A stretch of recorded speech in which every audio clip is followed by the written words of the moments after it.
hierarchy of power in the DC universe is about to change. Also, we keep being told. Hello, my name's Tommy, and I'm delighted to welcome you to Podcast Assemble. Question for you. Yes, you. Have you seen one of the many trailers, billboards, pre-roll ads for the upcoming Dwayne "The Rock" Johnson starring Black Adam? Wait, no. How? Those things are literally everywhere. Go check one out now. I'll wait. Oh look, a trailer's even trying to sneak into the video now. Get back, Dwayne! The hierarchy of power, apparently changing, has become the movie's unofficial marketing tagline since Dwayne debuted it back in 2020.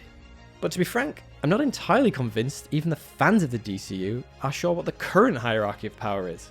Would Batmite make chump change of Black Adam, or would Supes be terrified?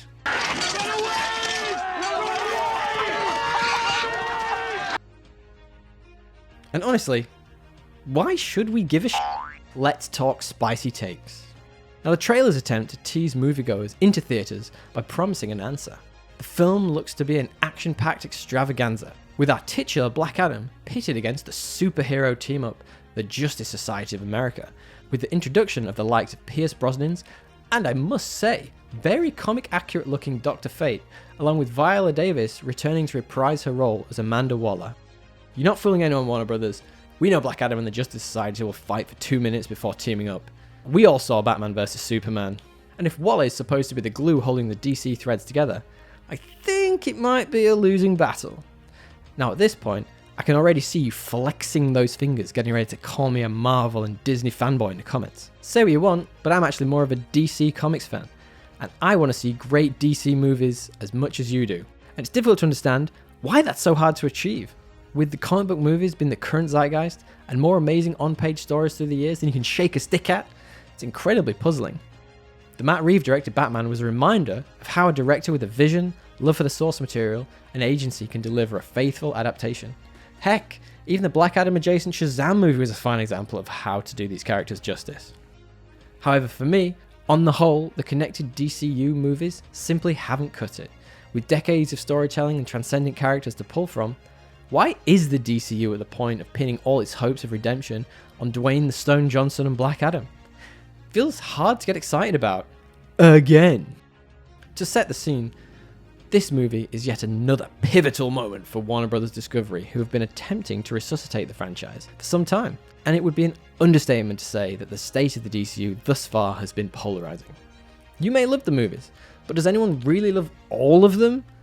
Let me know in the comments if you actually like Suicide Squad 2016. Now, when the movies kicked off back in 2013 with Zack Snyder's gritty take on Superman in Man of Steel, there was a lot of excitement around a non-Marvelized take on superheroes, but DC were already 5 years behind their rivals. Now, I'm not going to try and compare the two here. It's like apples and ice or oranges and fire, whatever those sayings are.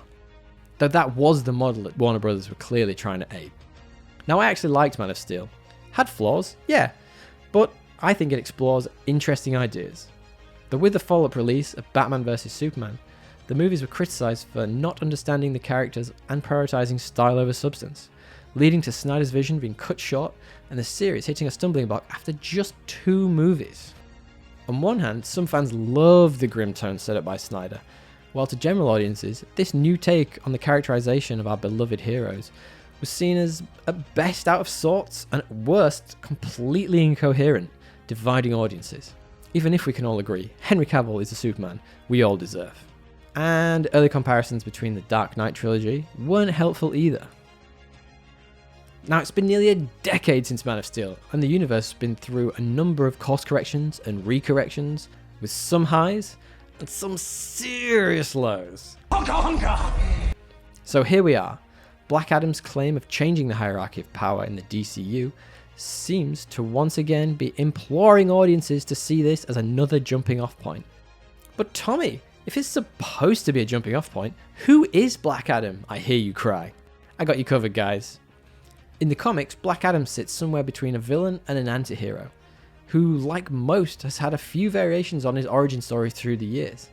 Based on the many trailers, billboards and pre-roll ads, I'm still waiting, guys, it looks like the version we're getting will pull from the New 52 Shazam comics origin, which is a pretty bleak take on the character. Essentially, he's a bit of a bad bloke.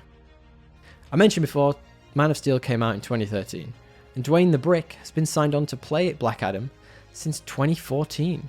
Now, a pandemic aside, that's still almost a decade this movie has been pending. Now, does anyone remember 2014? Gangnam Style, a World Cup in Brazil, and a Scottish referendum? No? Nah, me either, really. But that's when it was announced that Mr. Franchise Viagra himself would be taking on the role. To me, that raises serious questions, like, why wait so long?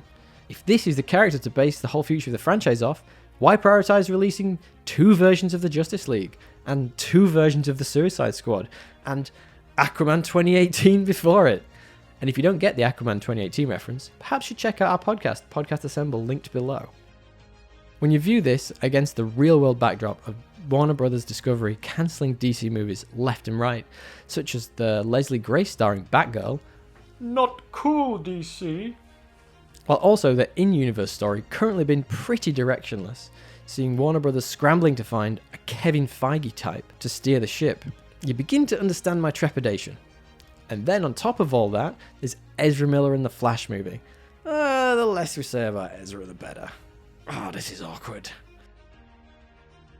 The Flash movie could still be, depending on the reports, going to be based off the Flashpoint comics, which in 2011 was used by DC to reset the comic book universe. Now, I'm no smart man, but isn't that giving your audience mixed messages? It's hard to get excited about a $190 million Black Adam movie, which may not even be canon in under a year's time. Now, to reiterate, I want to see great DC movies, whether that be the interconnected ones, or just some good standalone movies, like the aforementioned Matt Reeves and Robert Pattinson Batman flick, which I love. But unfortunately, I don't think this is the one that's going to make that happen. Sorry, Dwayne. So that's me in a nutshell. No, this is me in a nutshell. Help! I'm in a nutshell! I'm not sure how the hierarchy of power changing is going to save the interconnected DC universe, or even, make us give a shit again. But what I want to know is, what do you think? Are you excited to see where DC takes its universe? Do you think they should just wipe the slate clean and start again? Let me know in the comments below. And while you're there, feel free to drop us a like and subscribe. We also have that podcast I mentioned called Podcast Assemble. Why not join us for some more spicy takes on the latest geek topics? Thanks for popping by. Tally ho!